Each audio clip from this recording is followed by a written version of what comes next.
साथियों जय भीम। ये है अंबरनाथ का संबोधि बुद्ध विहार। आज इस बुद्ध विहार में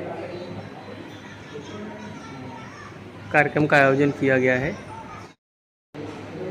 जिसका शीर्षक है RTE यानी राइट टू एजुकेशन, जिसके माध्यम से कक्षा 1 से लेकर 10 तक शिक्षा का अधिकार, free education for everyone. Bharat के सभी बच्चों को समान शिक्षा का अधिकार। जो बड़े स्कूल हैं उसके अंदर भी एक शैक्षिक और संपन्न वर्ग के लोग शिक्षा प्राप्त करते हैं। उसी स्कूल में हमारे मिडिल क्लास और लोअर क्लास के बच्चों को भी शिक्षा का फ्री एजुकेशन अनिवार्य कर दिया गया है सरकार के माध्यम से, जिसकी जानकारी बहुत से कम लोगों को है। और उसमें दो नियम थे, एक आर्थिक आधार पे जो है और एक जाति आधार पे।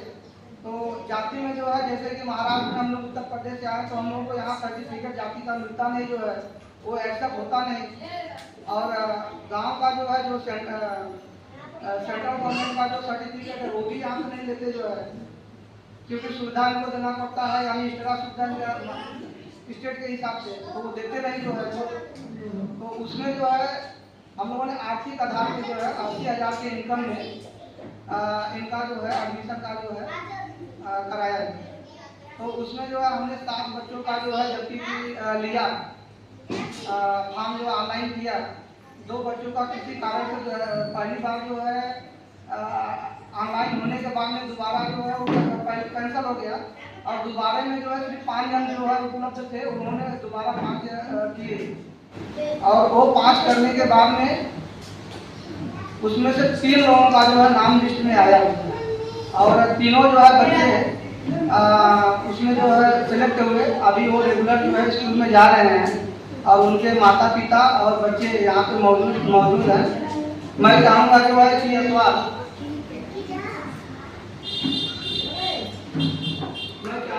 अभी तो हमारे तमाम भविष्य भी अभी बनने वाली हैं, और भी जो है समाज के सभी लोग के बच्चे हैं।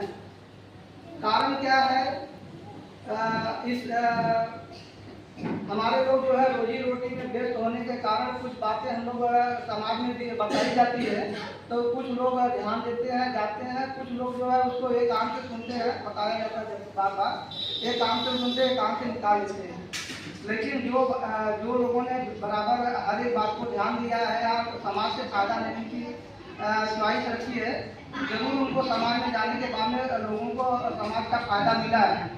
अभी बहुत से सभी को पता है कि जब भी दुख की घड़ी आती है तो पहले आपस का करते हैं, जब उससे नहीं सफल पाता है तो नाक रिश्तेदार, जब नाक रिश्तेदार से नहीं होता तो समाज में जाना पड़ता है। बहुत खुशी की बात है कि हमारे त्रिभुवन जायसवाल जी बच्चों का RTE के तहत एडमिशन करवा रहे हैं। ये तो हम लोगों को करना चाहिए, लेकिन जो हम लोग नहीं कर किए तो आगे बढ़कर के काम कर रहे हैं, बहुत खुशी की बात है। लेकिन ये एडमिशन हो गया, एडमिशन होने के बाद जो इसका नियम है, जैसे कि एक साथ 1 लाख जो है एनुअल इनकम होना चाहिए, इससे कम होना चाहिए बिलो, और 14 साल तक बच्चों का RTE के तहत एडमिशन होगा। यदि उनके पास आधार कार्ड है, कोई सर्टिफिकेट नहीं है, आधार कार्ड के आधार पर जो है एफिडेविट के थ्रू जो एडमिशन किसी भी स्कूल में हो जाएगा। जो RTE के तहत एडमिशन होता है तो 25% हर स्कूलों में जगह है, तो उसमें CBSE बोर्ड हो, ICSE बोर्ड हो, चाहे महाराष्ट्र बोर्ड हो, कोई भी बोर्ड हो, उसमें एडमिशन हो जाएगा। बच्चों का एडमिशन हो गया, बहुत खुशी की बात है, क्योंकि CBSE वाले, प्राइवेट वाले लाखों रुपये साल का ले रहे हैं। अगर फ्री में एडमिशन होता है तो अच्छी बात है, खुशी की बात है। लेकिन गार्जियन को भी ध्यान देना है कि हमारे बच्चे का एडमिशन हुआ तो हम बच्चों को पढ़ने का मौका दें और उनको गाइड करें, कैसा भी करके। ऐसा नहीं होना चाहिए कि एडमिशन हो गया बाद में बच्चा छोड़ दिया, ये भी नहीं होना चाहिए।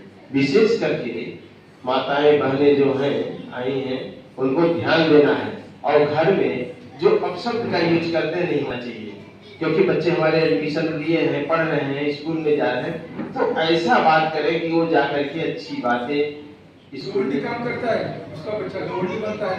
हमारे मोहन साहब खुद मिस्त्री करते, लेकिन उन्होंने बच्चों को किसी काम नहीं सिखाया, आगे बढ़ाया। ये जो बदौलत है ये बाबा साहब अम्बेडकर बदौलत है।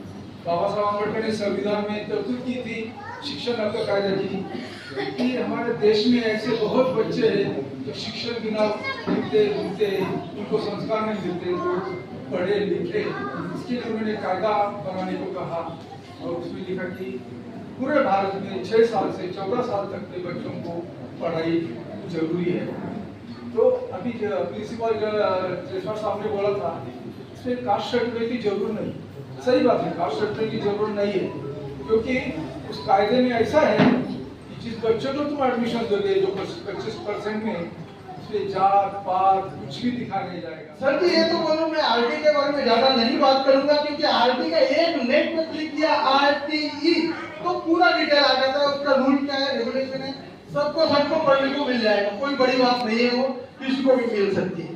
लेकिन एक बात मेरे को थोड़ी सी हजम नहीं हुई आज के कार्यक्रम में, जो मैं सब वक्ताओं से भी कहूंगा और जो हमको श्रोता सुन रहे हैं उनको भी कहूंगा कि एक कार्यक्रम में एक कमतरता है जो मैं देख रहा हूँ।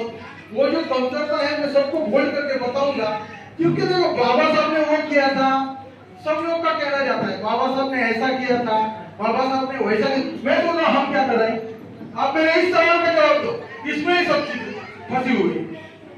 हम सब क्या कर रहे हैं, खुद को सवाल करो, ये हम क्या कर रहे हैं। इसके लिए मैं बोल रहा वक्ता नहीं हूँ, मैं ये बताऊंगा नहीं हिस्ट्री में ये हुआ था। देखो वैसे तो मेरा पुराना धर्म हिंदू रहा होगा, जात आगरी रहा होगा, मैं मराठी आदमी हूँ इसलिए हिंदी में थोड़ा सा कम हूँ, लेकिन आज मैं मानव बन गया हूँ, ना कोई बौद्ध हूँ ना कुछ नहीं, मैं खाली मानव बन गया हूँ और मानवता की सेवा करना चाहता हूँ, इसके लिए काम करता हूँ। और मेरे को लगता है कि बाबा साहब के विषय में लोग जो बात करते हैं उसमें बहुत सी बातों की कमी है। जहां तक मेरा यूपी का स्टडी है वहां से देखा जाएगा तो 20% ये लोग 20% ऐसे 5 लोग वहां पर है, 3 लोग इकट्ठा आ जाते हैं वो सत्ता बना देते हैं। लेकिन मेरे को लगता है कि हम लोग 7% लोग हैं, सिर्फ 7%, 7% लोग, और हम सत्ता बनाएंगे। ये तो मेरे को मजाक लगता है, हम लोग मजाक कर रहे हैं क्या अपने आप से। एक सवाल का जवाब है, किसी वक्ता ने कहा होगा, इसमें जवाब छुपा है। 7% उनसे आप कैसे सत्ता बनाओगे मेरे को बताओ, ये मेरे को ही समझ में नहीं आ रहा, कौन सा कैलकुलेशन बना रहे आप। यहाँ महाराष्ट्र का भी यही हाल है, यहाँ भी 7% है हम, और हम सत्ता में जाने की बात करते कैसे करते हैं, कुछ बेस तो होना चाहिए उसका। ऐसे ही 7% लड़का बनाएंगे, 5 मिनट ज्यादा 10 मिनट बोलूंगा, ज्यादा नहीं बोलता मैं, लेकिन जगह के जाऊंगा सबको, ये गारंटी देता हूँ 5 मिनट में सबको जगह करके जाऊंगा। 7% लोग सत्ता कैसे बना सकते हैं वही मेरे को समझ नहीं आता। जब तक से मैंने बाबा साहब के मूवमेंट का काम लिया है, ये 7% लोग सत्ता में जाएंगे कैसे, ये सोच के मैं परेशान हूँ। 60% लोग तो परेशानी में जाएंगे क्या आप बताइए। 100% में से 60% हमें 93 अलग है, तो आप सत्ता में कैसे जाएंगे। सबको खास करके ये बात है मेरा, जितना हो सके आपका पैसे का पहला प्रायोरिटी आप कभी भी शिक्षा को दो, पहला प्रायोरिटी, क्योंकि बाबा साहब ने वही प्रावधान अपने लिए किया है। अगर हम शिक्षा में बढ़ गए तो समझ लेना ये जो अपने अलग काम करते हैं वो लोग वैसे ही मर जाएंगे, उनको मारने का भी जरूरत नहीं रहेगी, तुम जो बड़े हो जाएंगे। और ये जो आरटी की बात करते हैं, आरक्षण की बात करते हैं, उनको शौक से बता दूं, एससी का विकास कोई आरक्षण से नहीं हुआ है, गलतफहमी मत रहिए। आपका समाज का विकास आरक्षण से नहीं हुआ, आपने शिक्षा लिया इसके लिए हुआ है, शिक्षा लिया है हुआ है, आरक्षण से नहीं हुआ है।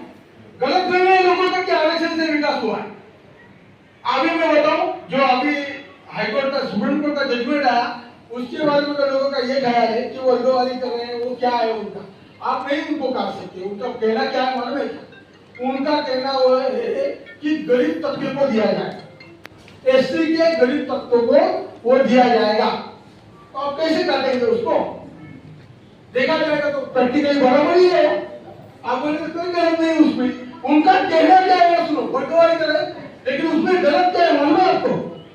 अगर समझो डॉक्टरी का चीज यहाँ 15 लाख रुपया है, हमारे महाराष्ट्र में देखा जाएगा तो 15 लाख रुपए बीएमएस का या तो एमबीबीएस का फीस है, तो गरीब को आरक्षण भी रहेगा, आपको थोड़ी पोस्ट पाएगा, उसके पास 15 लाख तो होना चाहिए सर, कैसे पहुंचेगा वो? मतलब उनका ऐसा है, जिसके मुंह में दांत है ना उसको चना नहीं खाने को देगा, जिसके मुंह में दांत नहीं है उसको चना ठूस के देगा, ले खा तू, तेरे लिए रखा है। ये क्या हो रहा है? ओके मैम, कुछ बोलना चाहते हैं आप बोलिए, बिल्कुल बोलिए। के बारे में बताइए थोड़ा सा मैडम, इसके बारे में मेरे को कुछ बातें आपको बताना है। ये आरटी एक्ट है जो केंद्र में पास हुआ था 2009 में, जो कांग्रेस मरते मरते उसने सारा आरटी लागू कर दिया इस देश में। महाराष्ट्र में आते आते हो गया 2011, फिर ये तो महाराष्ट्र के बच्चों लोग को कायदा हो गया आरटीई, उसमें 2 प्रोविजन है, वंचित घटक तो मार्गदर्शित किया, क्योंकि सुनना तो मेन जो है उद्देश्य आपको था, क्योंकि आरटी का जो आज प्रोग्राम जो हम लोग रखे हैं और एडमिशन का तो एक हो गया, वो तो उसके आगे पीछे वो कैसा है वो लोग करेंगे जो है, लेकिन जो साहब ने विशेष योगदान इस विषय में दिया, कहने का नाम पे जो स्कूल में हम लोगों ने एडमिशन लिया वो जो है मानस वर्गीय संस्था से ही जो उसका रजिस्ट्रेशन है, लेकिन वो स्कूल वाले ने जो है इतना हम लोगों को तंग किया, इतना परेशान किया जो है कि पेरेंट्स यहाँ पे बैठे हैं, एक एक शब्द के लिए उन्होंने जो है 4-4 दिन दौड़ाए जो है नगर यहाँ तहसील से, तो हमारे वेरिफिकेशन एक ही दिन में हो गए, पेपर मिल गए जो है, क्योंकि पहले ऑनलाइन हुए, इसका प्रोसीजर था जो है कि साइबर में पहले ऑनलाइन हुए और ये हुआ था मार्च महीने में जो है, तो वो कैंसिल हो गया जो है, मई महीने में कैंसिल हो गया। फिर साहब ने जो बोला कि आप लोग घबराइए मत जो है, मैं दोबारा कोशिश करता हूँ, तो मई में फिर से ऑनलाइन फॉर्म भरे गए जो है, तो उसमें हमारे 5 बच्चे जो है जो किसी वजह से नहीं भर पाए, जो गाँव गए थे या कोई इधर उधर से जो है नहीं भर पाए, तो 5 भरे जो है, 5 में से 3 का जो है सेलेक्ट हुआ। पहले राउंड में 2 बच्चे आए और तीसरे राउंड में 1 बच्चा आया जो है। अभी के समाज के लोग जागे और अपने भी आगे जो बच्चे वंचित हैं उनको भी जो है वो मौका मिले, तो साहब को ऐसा वहाँ पर भी अपमानित किया। तो साहब ने तहसील में आए, तहसील से उनको फोन कराए जो है, उन्होंने उलट बात की है जो है। बहुत कुछ बातें थी, बहुत कुछ बातें नहीं कहूँगा मैं। बात ऐसी है कि पहले तो सोचा था कि मराठी में बोलूं, फिर यहाँ आके समझा मुझे हिंदी में बात करनी है, और हमारी जो हिंदी है वो बम्बई का हिंदी है, आपकी जैसी हिंदी नहीं है। तो बहुत ही अच्छी बात है कि मंच पे हमेशा पुरुष लोग रहते हैं, लेकिन यहाँ पे मुझे बहुत ही प्राउड फील होता है कि हमारे बीच पुष्पा गौतम मैम जी है और प्रिंसिपल है, और उनको यहाँ पे बुलाया है। मैंने बहन कुमारी मायावती जी को भी सुना है, और जब वो बातें कह रही थी तो मुझे लग रहा था कि कुमारी बहन मायावती जी बात कर रही है। इतना उनका जो हिंदी जो कमांड है, जो वक्तृत्व है, वो बहुत ही अच्छा है। उनके साथ ही बाबा साहब ने कहा था कि कौन से भी समाज का अगर हमें उस समाज की प्रगति कितनी की है वो अगर हमें जानना है, तो उस समाज में औरतों की कितनी प्रगति हुई है, उससे उस समाज की प्रगति हमें समझती है। तो ये बहुत ही अच्छा उदाहरण है। मैं बहुत ही पहले दिल से मैं आपका आभार व्यक्त करता हूँ। आप इंस्पिरेशन है यहाँ के सारे बच्चों का, यहाँ पे जो औरतें हैं उनका आप एक बहुत ही इंस्पिरेशन हो। जैसे कि इन सारे बच्चों ने शुरुआत में आके 2 शब्द कहे हैं, ये बहुत ही बड़ी बात है। शायद इसमें सारी लड़कियां थी और आप लड़कियों को पढ़ा रहे हो, ये बहुत ही बड़ी बात है। उसमें से जो जयसवाल बौद्ध विकास संघ है, ये संघ है जो अमरनाथ में काम चलता है, उसके लिए भी मैं आपका बहुत ही आभार व्यक्त करता हूँ। उस स्कूल में बार बार जाके पैर पड़ के फिर उसका एडमिशन नर्सरी के निचले स्तर में बोला, बच्चा आपका होशियार नहीं है, अब बच्चा कुछ बोल नहीं पाता है, तो हम लोग निचले स्तर में उसको थोड़ा सा एडमिशन दे देंगे, वहाँ पे चालू करेंगे, और फिर अगर वो होशियार होगा तो आगे जाके वो पढ़ेगा। फिर वहाँ पे 1 से 10 में उसका एडमिशन होता है। 10वीं तक जेब थे, मतलब ज्यादा पढ़ाई नहीं लेकिन अच्छा। सभी करते हैं, कोई 35% पे आते हैं, कोई 50% पे आते हैं, कोई 75 पे, कोई 95 पे। उनकी ये नहीं थी बच्चों की पढ़ाई करने की, और पढ़ाई के साथ में क्या रहना चाहिए बच्चों के साथ में, हम लोग हो नहीं देखा। पढ़ाई के साथ में बच्चों लोग में जीत लेना चाहिए, आग रहनी चाहिए। हमारे बच्चों लोग में जब तक आग और जीत नहीं रहेगी ना, तब तक हमारा बच्चा आगे नहीं बढ़ेगा। एक ही उदाहरण देगा, उसके आगे तक कुछ बात नहीं करेगा, ये टाइम बहुत हो गया। मैं ऑटोस फैक्ट्री में काम करता हूँ, आयु निर्माण करने। जो काम मुझे करेगा, झाड़ू नहीं मारेगा, झाड़ू किधर मारने के लिए बोला था?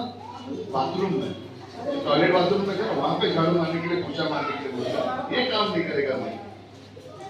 उसी दिन वो काम से घर पे गया, 3 महीने का छुट्टी था, 3 महीने का काम पे ही नहीं गया।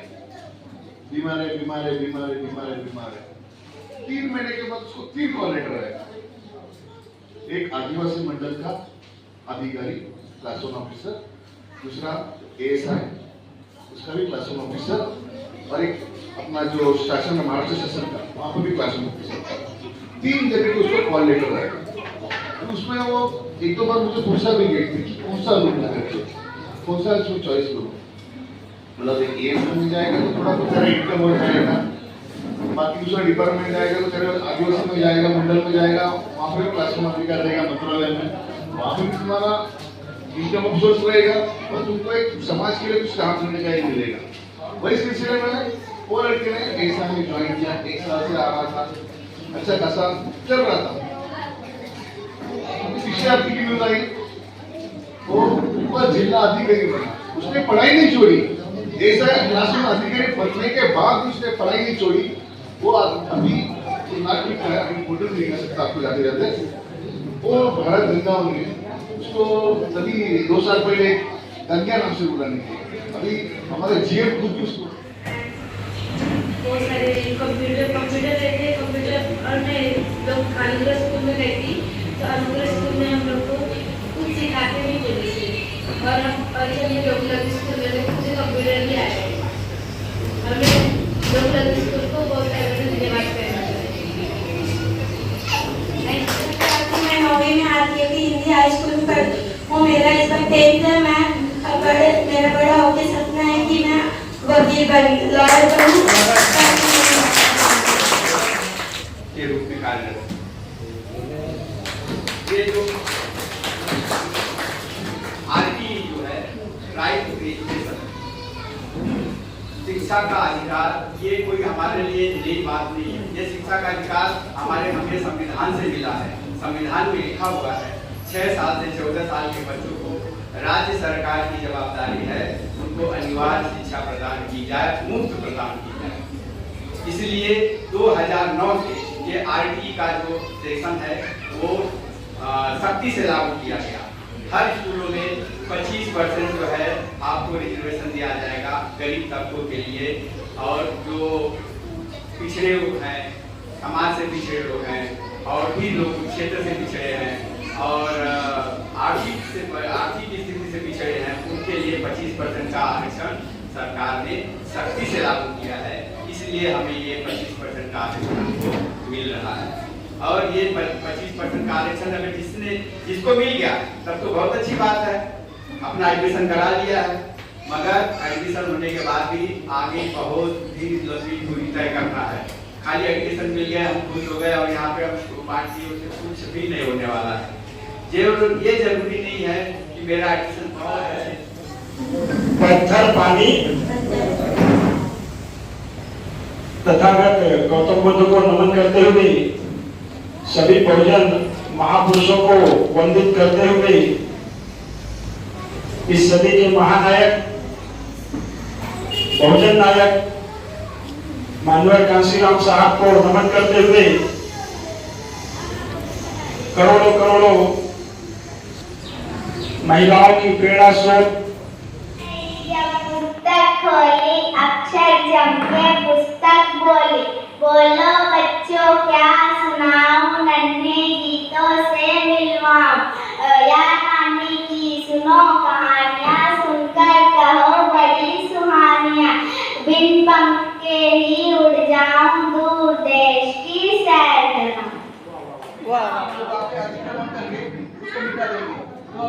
समय में हमें एक ही काम बचता है कि जो गुफा में अवेलेबल है उसको बचाना। तो इसी कारण ध्यान रखते हुए हम सबको, आप सबकी तरफ से आपको बेनती रहेगी, जब भी आपको टाइम मिले या जब भी आपको फुर्सत मिले, आपको कम से कम टाइम मिले, तो आसपास जो भी गुफा है वहाँ पे आपको पहुँचना है। क्योंकि बुद्धिज्म का महत्व क्या है, बुद्धिज्म का अर्थ क्या है, वहाँ पे क्या है क्या नहीं है, सारा इतिहास वहाँ पे लिखा हुआ है। के अंदर जो लिखा हुआ है हम पढ़ सकते हैं, बता सकते हैं। College of social welfare Nirmala Niketan से हमारे साथ में साथी जुड़े हैं जो प्रोफेसर हैं, और मैं चाहूँगा कि सर आपको इस कार्यक्रम के बारे में आज जो आमंत्रित किए गए हैं, तो कैसा लगा सर आपको इस कार्यक्रम में?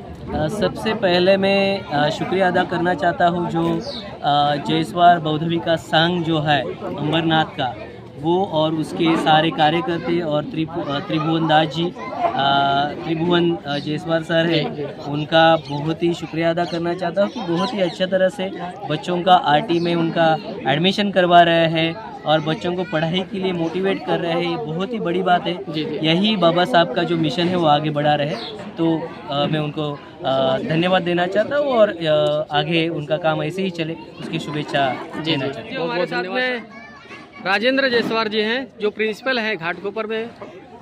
मैं चाहूँगा कि सर आप इस कार्यक्रम को अटेंड किए और आप इसके बारे में कुछ जानकारी देंगे कि इस प्रोग्राम से आपको क्या मतलब जानकारी मिली और इसके आगे क्या हो सकता है। जय भीम साथियों, आज का जो प्रोग्राम हुआ है आरटी के अंतर्गत, आरटी की जानकारी बहुत लोगों को नहीं थी और इस प्रोग्राम के अंतर्गत प्रोग्राम जब लिया हमने, बहुत से लोगों को ये जानकारी आरटी के बारे में, प्रेरित बच्चों को कैसे दिया जाए, कैसे मिले, ये सब जानकारी उनको बहुत अच्छी तरह से सभी वक्ताओं ने, सभी लोगों ने दिया। इसलिए मैं सब अपनी पूरी टीम की तरफ से, अपनी तरफ से सभी वक्ताओं का और इस कार्यक्रम को आयोजन करने वाले आयोजकों का, सभी का तहे दिल से शुक्रिया अदा करता हूँ। अंबरनाथ में इस कार्यक्रम में हॉल संबोधि बुद्ध विहार में इस कार्यक्रम का आयोजन किया गया और इस कार्यक्रम में हमारे बहुत सारे साथी माननीय धर्म जयसवार जी, सुभाष जी, रामचंद्र जी, राजाराम कोरी जी और पुष्पा मैडम, साथ में सीएल सर और भी हमारे साथी जो है जुड़े हुए हैं इस कार्यक्रम में आए।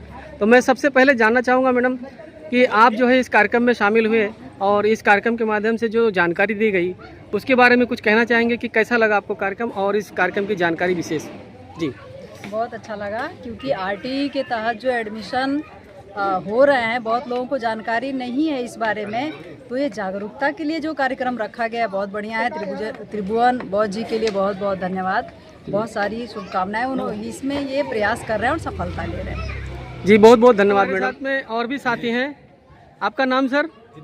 सर मैं दिनेश कुमार हूँ जी सर। और यहाँ पर आयुध निर्माणी अंबरनाथ में जी, जो कि एक सेंट्रल गवर्नमेंट की रक्षा मंत्रालय के अंदर यूनिट है उसमें कार्य करता हूँ जी, और पिछले 8 सालों से जनरल सेक्रेटरी हूँ SC ST एसोसिएशन का जी। और यहाँ पर मैं सबसे पहले आपको बधाई देता हूँ, आपकी पूरी टीम को बधाई देता हूँ जो कि ये प्रोग्राम अरेंज किए, और उसमें भी सबसे पहले मैं त्रिभुवन जी का हार्दिक अभिनंदन करूँगा।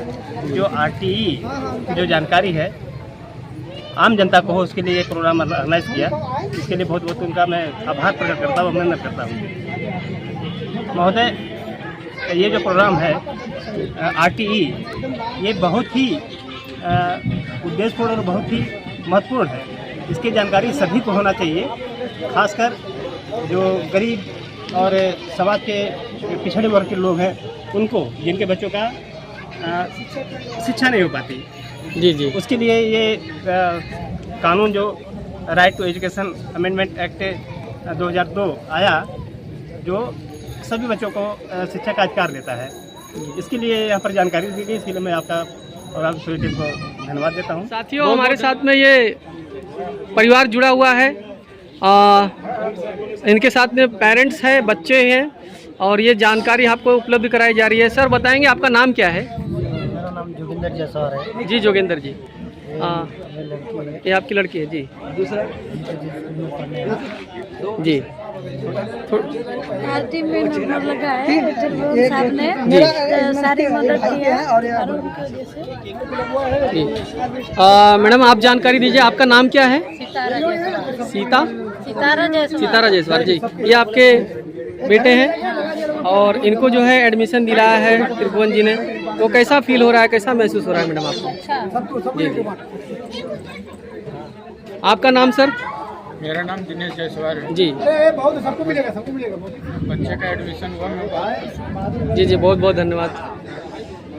तो साथियों, जैसा कि ये जो फैमिली आप देख रहे हैं, ये हमारे त्रिभुवन बौद्ध जी हैं और इनके साथ में हमारे साथी है जिनका एडमिशन माननीय त्रिभुवन बौद्ध जी ने संस्था के माध्यम से कराया है और आगे भी इस RTE के तहत इस कार्य को आगे बढ़ाया जाएगा। हमारे कार्यक्रम को अटेंड करने वाले जो साथी देख रहे हैं, ये कृपया नीचे दिए हुए नंबरों पर संपर्क कर सकते हैं और उस नंबर के आधार पर आपको जानकारी उपलब्ध कराई जा रही है। धन्यवाद। नमो बुद्धाय। आज इस कार्यक्रम का समापन हुआ और हमारे साथ में सभी साथी इस कार्यक्रम में जुड़े और इस कार्यक्रम को सफल बनाया, जिसके लिए बहुत बहुत साधुवाद। हमारे साथ में MBCPR की टीम भी आई और साथ में हमारे बहुत दूर दूर से साथी अंबरनाथ के साथ साथ जोगेश्वरी, अंधेरी, बोरीवली और इसके साथ साथ में मुंबई के भी कई साथी आए।